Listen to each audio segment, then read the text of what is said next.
Okay, welcome back to the second session of moment of inertia.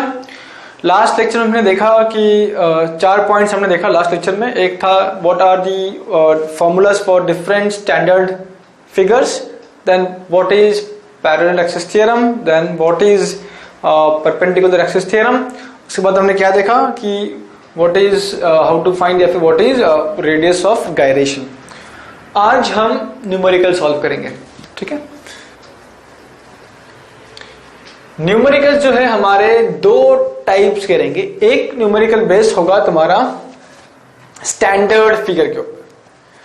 Right, standard figure हम किसे कहते हैं? वही अपना rectangle, right angle triangle, circle, semi circle, quarter circle, जो हमने 5 फिगर्स पढ़े थे. राइट, स्क्वायर भी है स्टैंडर्ड फिगर में.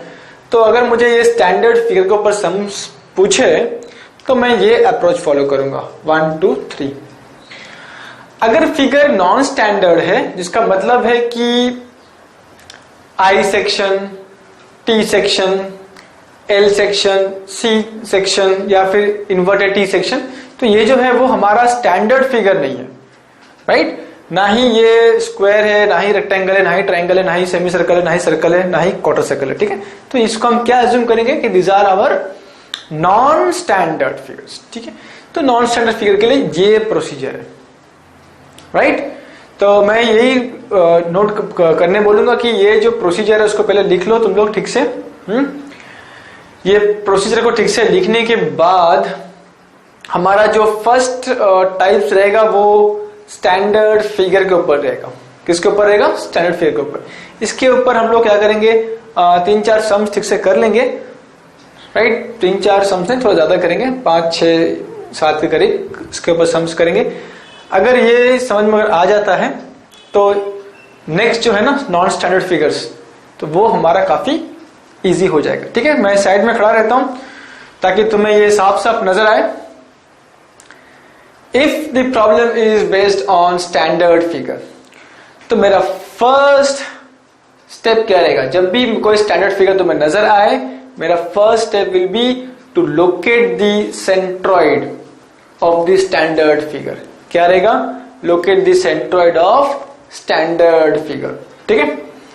सेकेंड, मैंने यहाँ पे एक वर्ड यूज किया है, इट इज मेन एक्सिस. ये कोई टेक्स्ट बुक में नहीं मिलेगा, मैं खुद ये वर्ड यूज कर रहा हूं ताकि मुझे आगे समझाने में इजी पड़े तुम्हें. मेन एक्सिस मैं किसे कहता हूं? मेन एक्सिस मैं उसे कहूंगा जो मुझे क्वेश्चन में निकालने बोले. ठीक है, जो एक्सिस मुझे क्वेश्चन में दिया है ना, फॉर एग्जाम्पल ऐसा पूछते हैं वो लोग कि फाइंड, एग्जाम क्वेश्चन में पूछते हैं, क्वेश्चन में लिखा रहेगा कि find moment of inertia about x axis. तो एक्स एक्सिस जो क्वेश्चन में पूछा है वो एक्स एक्सिस मैं क्या बोलूंगा? उसे मेन एक्सिस बोलूंगा. क्वेश्चन में जो पूछा रहेगा एक्सिस वो हमारे लिए क्या हो जाएगा? Main axis. या फिर हो सकता है कि कभी कभी ऐसा पूछे कि find moment of inertia about A B, axis A B या फिर एक्सिस सी डी. तो ये ए बी सी डी जो मुझे क्वेश्चन में पूछा है वो हमारे लिए क्या बन जाएगा? Main axis. ठीक है, ये मैं नाम दिया हूं ताकि मुझे इजी पड़े तुम्हें समझाने के लिए. तो मेन एक्सिस क्या रहेगा? जो क्वेश्चन में पूछा है, जिसके अबाउट मुझे मोमेंट ऑफ इनर्शिया पूछा रहेगा, वो हमारे लिए क्या रहेगा? मेन एक्सिस रहेगा. ठीक है. First step is what? To locate the centroid of the given standard figure. Second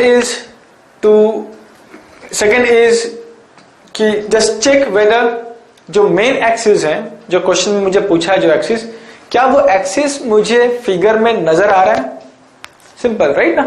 जो क्वेश्चन, जो एक्सिस के अगेंस्ट मुझे या फिर जो एक्सिस के अबाउट मुझे मोमेंट ऑफ इनर्शिया निकालना है, वो एक्सिस तो मुझे दिखना चाहिए फिगर में. राइट, तो एक बार आपने आपको पूछो कि क्या वो एक्सिस तुम्हें फिगर में नजर आ रहा है क्या?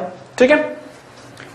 उसके बाद फिर थर्ड स्टेप क्या रहेगा कि आस्क क्वेश्चन टू योरसेल्फ. हमेशा एक क्वेश्चन अपने को पूछता रहना कि क्या वो मेन एक्सिस जो दिया है फिगर में, क्या वो मेन एक्सिस फिगर के सेंट्रॉइड से पास होता है क्या?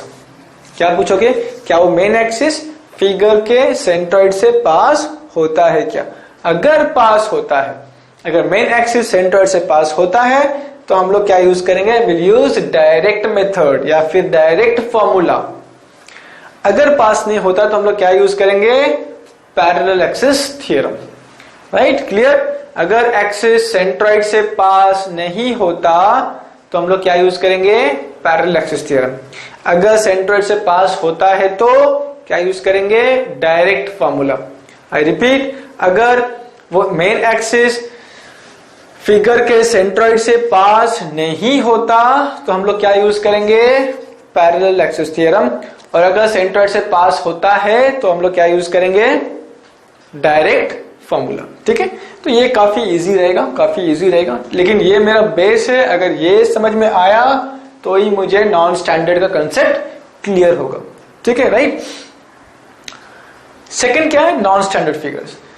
तो इसको मैं थोड़ा सा रफली बोल देता हूं, ज्यादा डिस्कस नहीं करूंगा। जब हम लोग इस पे सम सॉल्व करेंगे तब मैं इंशाल्लाह इस पे डिस्कस करूंगा। ठीक है, नॉन स्टैंडर्ड फिगर किसे कहते हैं, ये I section, T section, L, C channel and inverted T, इनको क्या कहेंगे हम लोग, नॉन स्टैंडर्ड फिगर। तो पहला हमारा केस क्या रहेगा, अगर कोई नॉन स्टैंडर्ड फिगर तुम देखते हो उससे क्या करना पड़ेगा, मुझे कन्वर्ट करना पड़ेगा, किसमें, स्टैंडर्ड फिगर में कन्वर्ट करना पड़ेगा। Convert the given non standard figure into a standard figure. Second क्या रहेगा कि mark centroid of each standard figure. देखा, मैंने कहा ना कि इस चैप्टर में सेंट्रॉइड का बहुत बड़ा रोल है। Okay, mark centroid of each standard figure. Third, is the main axis shown in the figure. वही सेम चीज जो हमने यहां पे देखा नंबर 2 में, ये कहां पे आ गया, नंबर 3 में आ गया कि क्या मेन एक्सिस, जो एक्सिस मुझे क्वेश्चन में पूछा है जिसके अबाउट मुझे मोमेंट ऑफ इनर्शिया निकालना है, क्या वो एक्सिस मुझे डायग्राम में नजर आ रहा है, क्या डायग्राम में नजर आ रहा है क्या। ठीक है, ओके। तो 95% या फिर 96% या फिर मैं बोलूं 99% नॉन स्टैंडर्ड फिगर में तुम्हें मेन एक्सिस नजर नहीं आएगा डायग्राम में। ठीक है, राइट। 99% जब तुम नॉन स्टैंडर्ड फिगर के ऊपर सम्स करोगे तुम्हें मेन एक्सिस फिगर में नजर नहीं आएगा। तो तुम्हें क्या करना पड़ेगा, वो मेन एक्सिस को पहले बनाना पड़ेगा फिगर में, उसके बाद ही तुम आगे बढ़ सकते हो। तो मेन एक्सिस बनाने का या फिर बनाने का, उसको लोकेट करने का, उसको मार्क करने का हमारे पास 2 तरीका है। एक है सिमेट्रिकल मेथड और दूसरा है कैलकुलेशन मेथड। ठीक है, ऐसा कोई मेथड नहीं है, ठीक है, टेक्स्ट बुक में, लेकिन मैंने खुद लिख के रखा है ताकि तुम्हें समझने में इजी हो, कंफ्यूज ना हो। क्योंकि ये मोमेंट ऑफ इनर्शिया एक ऐसा चैप्टर है वो बड़ा इजी, लेकिन है ही उतना ही कंफ्यूजिंग। जितना इजी है वो, उससे ज्यादा वो कंफ्यूजिंग है। डिफिकल्ट नहीं है, कंफ्यूजिंग है। ठीक है, तो वो कंफ्यूजन दूर करने के लिए मैंने ये छोटे छोटे वर्ड्स यूज किए, जैसे तुम्हारा डायरेक्ट फॉर्मूला, उसके बाद मेन एक्सिस, या सिमेट्रिक मेथड, कैलकुलेशन मेथड, तो ये सब वर्ड्स मैंने यूज किए।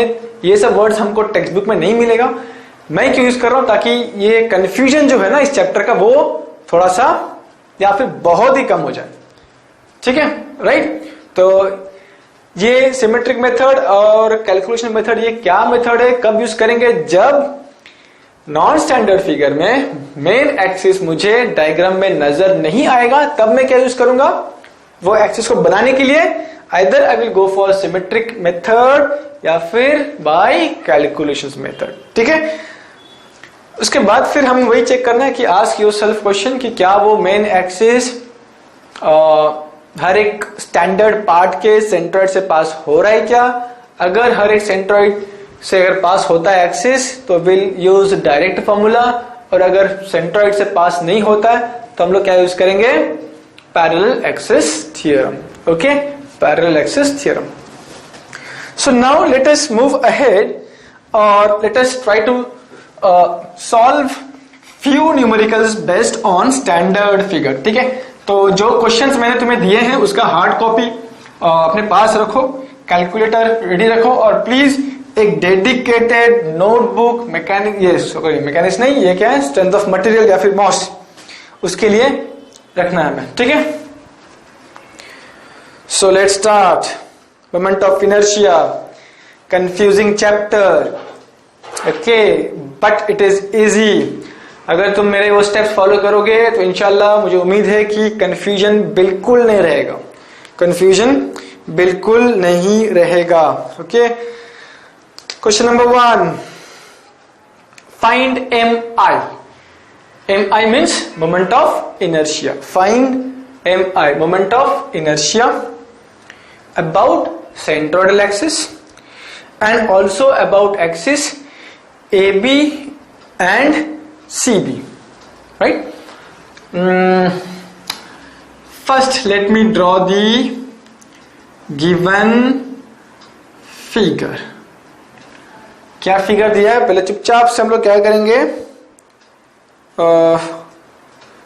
अच्छे बच्चों की तरह डायग्राम जो है दिया है वो बना लेंगे. क्या ये ABCD कितना, ये 120 mm एंड 60 mm. ठीक है, ओके. ये जो फिगर है वो स्टैंडर्ड फिगर है कि नॉन स्टैंडर्ड फिगर है? रेक्टेंगल स्टैंडर्ड फिगर है. ठीक है, तो हमारा फर्स्ट स्टेप क्या रहेगा? फर्स्ट स्टेप क्या रहेगा कि हम लोग क्या करेंगे, इसका सेंट्रॉइड मार्क करेंगे. इसका सेंट्रॉइड कहां पे आएगा? एग्जैक्टली सेंटर पे C. And let us draw a x axis passing through centroid and y axis passing through centroid. And also you must show this distance. कितना रहेगा ये डिस्टेंस? ये डिस्टेंस, ये जो डिस्टेंस है किसको पैरेलल है? 60 को. इसलिए क्या हो जाएगा 60/2 दैट इज 30 mm. ये भी तुमको दिखाना पड़ेगा डिस्टेंस. ये डिस्टेंस किसको पैरेलल है? 120 को. तो इसलिए क्या हो जाएगा 120/2 इज इक्वल टू 60 mm. तो ये 30 mm, ये 60 mm. ठीक है, राइट. अब मैं क्वेश्चन को पूरा पढ़ूंगा. क्या करूंगा? पूरा पढ़ूंगा. Find moment of inertia about centroidal axis. मतलब क्या पूछा मुझे? Question number 1, find moment of inertia. किसका भाई? किसका फाइंड करना है मुझे? ये रेक्टेंगल का. तो मैं ऊपर क्या लिखूंगा? Rectangle about centroidal axis. इसका मतलब क्या कि वो एक्सिस जो सेंट्रोइड से पास होता हो. तो यहां पे कौन कौन सा एक्सिस सेंट्रोइड से पास हो रहा है? एक ये एक्स एक्सिस पास हो रहा है, दूसरा ये वाई एक्सिस पास हो रहा है. ठीक है, तो मैं यहां पे लिखता हूं एक्स एक्सिस, ये फाइंड करना पड़ेगा मुझे. एंड दूसरा क्या रहेगा? Moment of inertia of this rectangle. एक और सेंट्रोइडल एक्सिस है, यहां पे 2 सेंट्रोइडल एक्सिस है. क्या है वो? Y axis. ठीक है, राइट, ओके. उसके बाद और भी पूछा है. क्या पूछा उसने? फाइंड मोमेंट ऑफ इनर्शिया किसका? ये सेम रेक्टेंगल का about axis AB. About axis AB. उसके बाद फिर क्या पूछा है फिर से कि फाइंड मोमेंट ऑफ इनर्शिया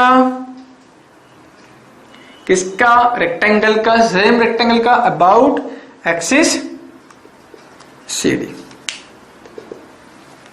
ठीक है, तो ये दो क्या हो गया? This two are my centroidal axis. Centroidal axis किसे कहेंगे? वो एक्सिस जो सेंट्रोइड से पास होता हो. Okay, right. अब प्लीज ध्यान दो मैं कैसे अब इसको सॉल्व कर रहा हूं. ठीक है, प्लीज ध्यान देना, ये काफी कंफ्यूजिंग है, ध्यान देना. Moment of inertia of rectangle about x axis. तो मैं एक सवाल अपने आप को पूछूंगा. क्या है वो सवाल? क्या ये एक्स एक्सिस रेक्टेंगल के सेंट्रोइड से पास हो रहा है? क्या ये एक्स एक्सिस, किधर एक्स एक्सिस नजर आ रहा है हमको? यस, ये है एक्स एक्सिस नजर आ रहा है हमको. क्या ये एक्स एक्सिस रेक्टेंगल के सेंट्रोइड से पास हो रहा है?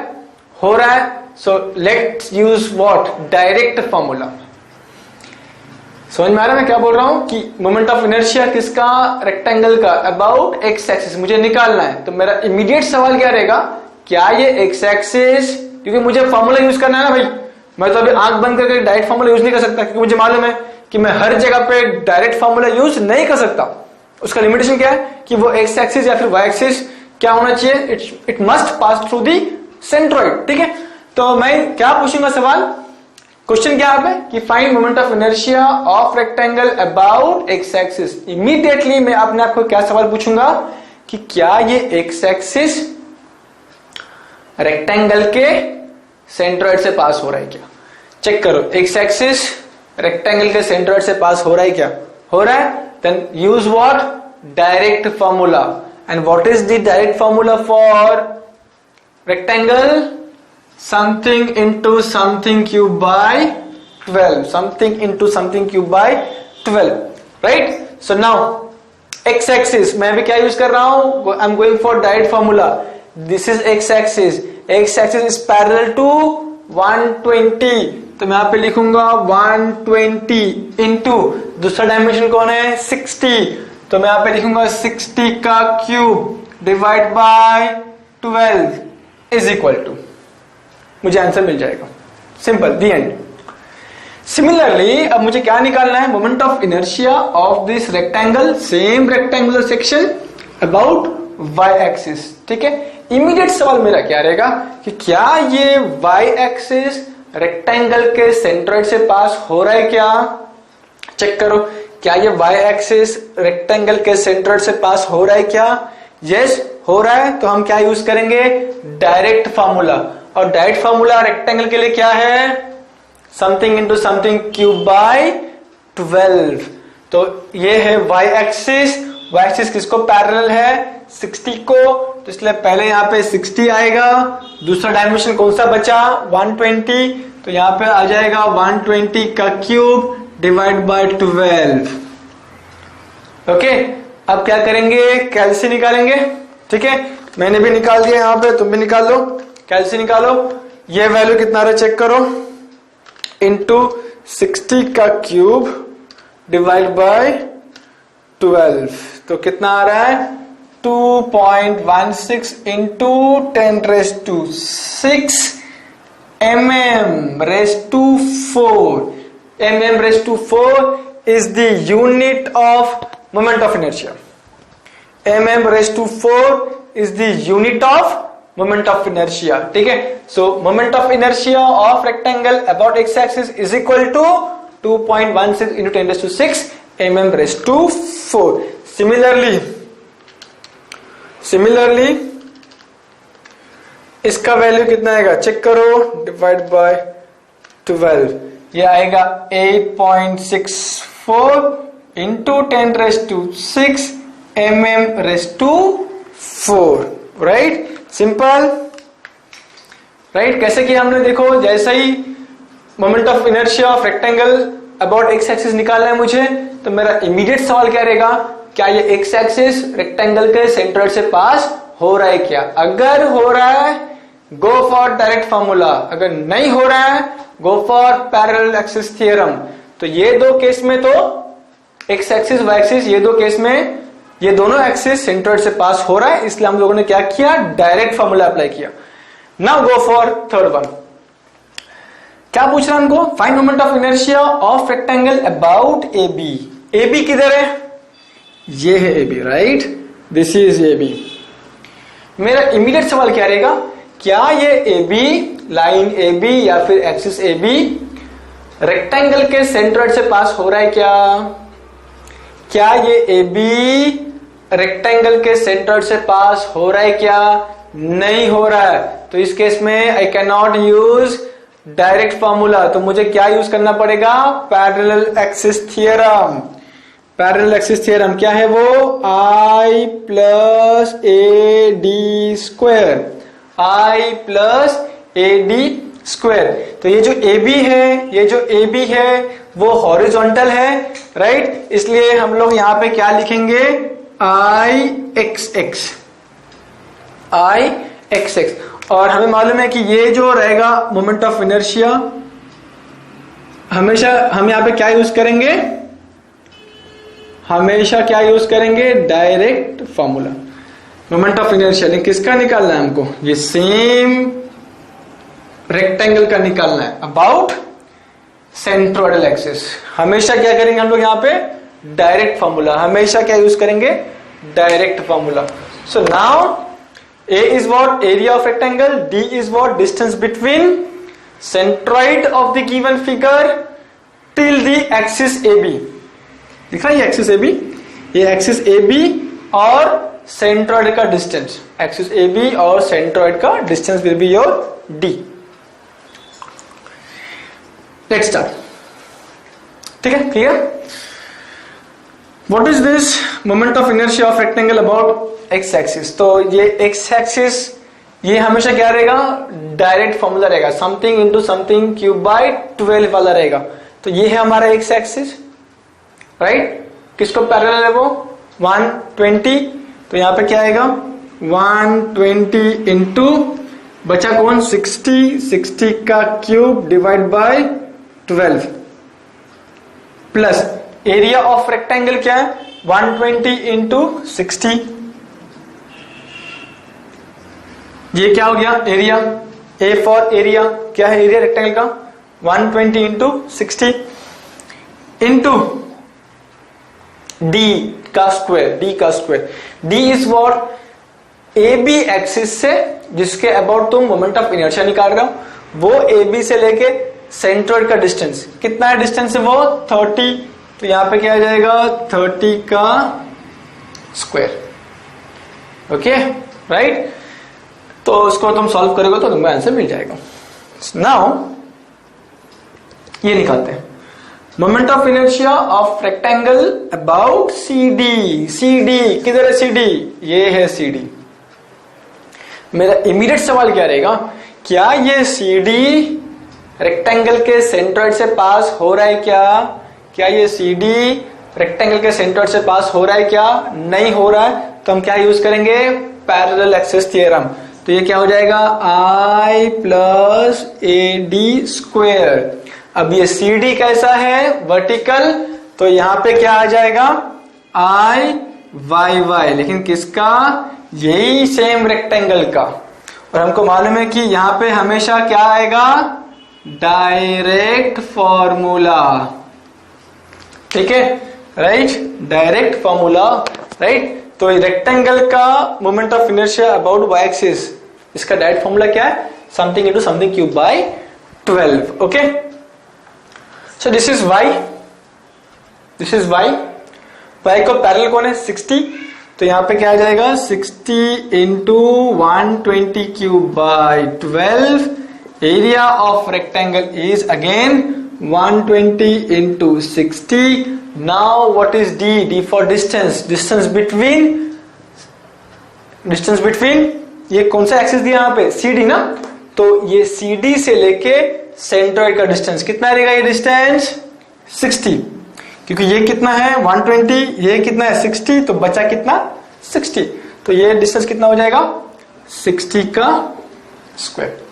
नाउ कैलसी निकालो और वैल्यूज इसका निकालते हैं हम लोग, कितना आ रहा है वैल्यूज. ओके, सो 120 इंटू 60 इंटू 30 का स्क्वायर प्लस 2.16 10⁻⁶. क्या आएगा ये, 8.64 10⁻⁶ mm⁻⁴. हो सकता है कि मेरा कैलकुलेशन गलत हो, तुम लोग भी करो. इनके से कुछ गलती होता है तो कमेंट सेक्शन में कमेंट डाल देना. नेक्स्ट क्या करते हैं, ठीक है, मैं मेरा कर रहा हूं, तुम तुम्हारा करो. प्लस ये कितना है, 64. सो this is 34.56 into 10⁻⁶ mm⁻⁴. Okay, right. तो जो ये हो गया तुम्हारा आंसर. ये अप्रोच ठीक से पहचान लो, जान लो, समझ लो, दिमाग में डाल दो. यही अप्रोच है जो हमें मोमेंट ऑफ इनर्शिया को इजीली स्कोरेबल बना सकता है. ठीक है, राइट. यही सम्स को एक बार तुम लोग फिर से देखो, समझो. ठीक है, ये अभी जो जितना भी स्टैंडर्ड के ऊपर हम लोग समझ लेंगे ना, उसको लाइटली मत लेना प्लीज, क्योंकि वही तुम्हारा बेसिक्स है. वो अगर स्ट्रांग हो गया तो हम लोग फिर नॉन स्टैंडर्ड के ऊपर इजीली सम्स सॉल्व कर सकते हैं, राइट। तो ये था हमारा question number 1। Now let us move to question number 2। Okay, question number 2, ये क्वेश्चन नंबर 2 है, ठीक है। क्वेश्चन नंबर 2, और इसमें क्या पूछा है कि find moment of inertia about AB। Question number 2 ये है। तो मैंने ये डायग्राम ऑलरेडी बना दिया है क्वेश्चन नंबर 2 का। और क्या क्या मैंने एज यूजुअल, ये एक हॉलो रेक्टेंगुलर सेक्शन है, इसका मैंने सेंट्रॉइड मार्क कर दिया और यहां से एक एक्स एक्सिस बना दिया, वहां से वाई बना दिया, जो कहां से पास हो रहा है, सेंट्रॉइड से पास हो रहा है, ठीक है। क्वेश्चन ने मुझे क्या पूछा है, find moment of inertia about AB। Moment of inertia about AB पूछा है। तो मोमेंट ऑफ इनर्शिया किसका, ये हॉलो रेक्टेंगल का, अबाउट AB, ये सवाल है, ठीक है। याद रखो कि ये हॉलो है, तो इतना ही पोर्शन का मुझे क्या निकालना है, ये सॉलिड रीजन है, इतना ही का मुझे क्या निकालना पड़ेगा, मोमेंट ऑफ इनर्शिया निकालना पड़ेगा, ठीक है। सवाल मेरा क्या रहेगा, क्या ये AB रेक्टेंगल के सेंटर से पास हो रहा है, क्या AB, ये दिख रहा है लाइन AB, क्या ये AB रेक्टेंगल के सेंटर से पास हो रहा है, नहीं हो रहा है। So go for what, parallel axis theorem, ठीक है, पैरेलल एक्सिस थ्योरम। लेकिन प्रॉब्लम क्या है कि हमारे पास ना हॉलो रेक्टेंगल के लिए कोई फॉर्मूला नहीं है। हमारे पास हॉलो रेक्टेंगल के लिए कोई फॉर्मूला नहीं है, ठीक है। जितने भी फॉर्मूला है किसके लिए है, वो सॉलिड रेक्टेंगल, राइट। लेकिन यहां पे क्या है, हॉलो रेक्टेंगल। तो अब मेरा अप्रोच कैसा होगा कि मैं क्या करूंगा, ऐसा लिखूंगा कि moment of inertia of this hollow rectangle is equal to moment of inertia of bigger rectangle. दिख रहा है, ये बड़ा वाला रेक्टेंगल दिख रहा है, बड़ा वाला bigger rectangle about axis AB minus moment of inertia of smaller rectangle about same axis AB, right. क्योंकि मेरे पास क्या है ना, हॉलो रेक्टेंगल का कोई फॉर्मूला नहीं है। तो हम लोग क्या बोलेंगे कि भाई फर्स्ट हम लोग क्या करते हैं, बड़ा जो रेक्टेंगल है उसका मोमेंट ऑफ इनर्शिया निकाल लेते हैं। उसके बाद ये छोटा वाला जो रेक्टेंगल है उसका मोमेंट ऑफ इनर्शिया निकाल लेते हैं। उसके बाद क्या करेंगे, बड़े वाले से छोटे वाले को माइनस कर देंगे, तो बचा क्या, ये सॉलिड रीजन बच जाएगा, ठीक है, राइट। समझ में आई है, ओके। सो नाउ मुझे क्या फाइंड करना पड़ेगा सबसे पहले, let's say this is my question number 1। क्या फाइंड करना पड़ेगा मुझे सबसे पहले, moment of inertia of bigger rectangle about AB, ठीक है। जस्ट अभी भूल जाओ कि अंदर कोई छोटा रेक्टेंगल है, भूल जाओ उसे, भूल जाओ कि कोई छोटा रेक्टेंगल है। अभी तुम्हारा फोकस सिर्फ किस में रहेगा, ये बड़ा वाला रेक्टेंगल में रहेगा, बड़ा वाला पे, ठीक है। सवाल क्या पूछोगे कि क्या ये AB बड़ा रेक्टेंगल के सेंटर से पास हो रहा है। ये है तुम्हारा बड़ा रेक्टेंगल, इसका सेंटर ये है, क्या ये AB सेंटर से पास हो रहा है, नहीं हो रहा है, okay. So then what to do, let's apply what, parallel axis theorem. क्या है वो, IA plus AD square. AB is horizontal, तो यहां पे क्या आएगा, XX, ठीक है, राइट, इज इक्वल टू, हमें मालूम है कि ये हमेशा क्या रहेगा, डायरेक्ट फॉर्मूला, राइट। रेक्टेंगल का क्या रहेगा, ये डायरेक्ट फॉर्मूला। तो ये बड़ा रेक्टेंगल है, तो उसका डायरेक्ट फॉर्मूला क्या रहेगा, something into something cube by 12। So this is your x axis. X axis किसको पैरेलल है, 140। तो दिस इज 140 इंटू दूसरा डायमेंशन कौन है, 100। तो ये क्या हो जाएगा, 100 का cube divide by 12 plus area कितना रहेगा, 140 into 100, 140 into 100 into D square. D is what, ये AB जो एक्सिस के अबाउट हम लोग मोमेंट ऑफ इनर्शिया निकाल रहे हैं ना, AB, उस AB, किधर AB, ये है ना, ये AB से लेके सेंट्रॉइड का डिस्टेंस कितना रहेगा बताओ? ये डिस्टेंस कितना रहेगा? बड़ा ट्रायंगल है, राइट, रेक्टेंगल है, बड़ा रेक्टेंगल है, सॉरी, ये डिस्टेंस कितना रहेगा? 50 रहेगा, हाफ, ये कितना है पूरा 100 है, तो ये कितना हो जाएगा? 50। तो मैं यहां पे क्या लिखूंगा? 50 का स्क्वायर, राइट। उसके बाद फिर मुझे ये वैल्यू निकालना पड़ेगा। तो यहां पे लिखते हैं हम लोग कि moment of inertia of smaller rectangle about AB is equal to, right. अभी हम किस पे फोकस कर रहे हैं? वो अंदर वाला जो है ना रेक्टेंगल छोटा सा, उस पर फोकस करेंगे। अब भूल जाओ कि बड़ा कोई रेक्टेंगल है। क्या ये AB छोटा रेक्टेंगल के सेंट्रॉइड से पास हो रहा है? नहीं हो रहा है, then go for parallel axis theorem. तो I plus AD square. AB कैसा है? हॉरिजॉन्टल है, तो यहां पे क्या आ जाएगा? X axis. लेकिन ये किसका है? प्लीज ध्यान देना कि ये स्मॉलर रेक्टेंगल है, और यहां पे क्या था? बिगर रेक्टेंगल था, ठीक है, bigger rectangle, okay, is equal to, अभी इसका यहां पे डायरेक्ट फॉर्मूला अप्लाई करो, क्या होगा? X एक्सिस यहां पर है, ठीक है, किसको पैरेलल है? वो 100, तो यहां पे क्या आएगा? 100 इंटू दूसरा डायमेंशन कौन है? 60 का cube divide by 12 plus area क्या आएगा इसका? 100 इंटू 60, 100 इंटू 60। डी क्या रहेगा? डी डेफिनेशन याद रखो, डी क्या रहेगा? ये जो एक्सिस है ना AB, जिसके अबाउट हम लोग मोमेंट ऑफ इनर्शिया निकाल रहे हैं, किधर है AB? ये है AB, ये AB से लेके सेंट्रॉइड का डिस्टेंस कितना रहेगा? ये डिस्टेंस कितना रहेगा? 50 रहेगा, राइट। हमने देखा ये डिस्टेंस कितना था? 50 था, तो ये क्या हो जाएगा? 50 का स्क्वायर हो जाएगा, ओके। नाउ कैल्सी निकालो और चेक करो ये कितना आ रहा है। 140 इंटू 100 का cube divide by 12 plus 140 into 100 into 50 का स्क्वायर। तो ये कितना मिल रहा है मुझे? ये 46.66 into 10⁻⁶ mm⁻⁴।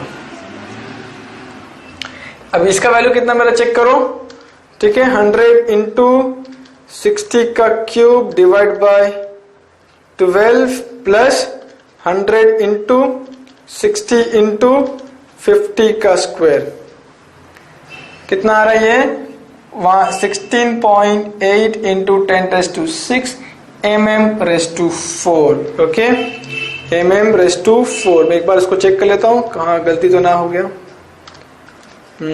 Divide by 12 plus 140 into 100 into 50 का स्क्वायर 40, ओके। तो मुझे ये दोनों का वैल्यू मिल गया, बिगर एंड स्मॉलर का वैल्यू मिल गया। अभी मुझे मेन क्या चाहिए?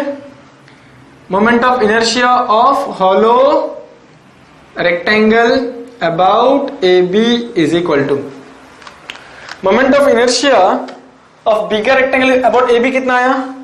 46.66 इंटू 10⁻⁶ माइनस स्मॉलर का कितना आया? स्मॉलर का 16.8 इंटू 10⁻⁶, राइट।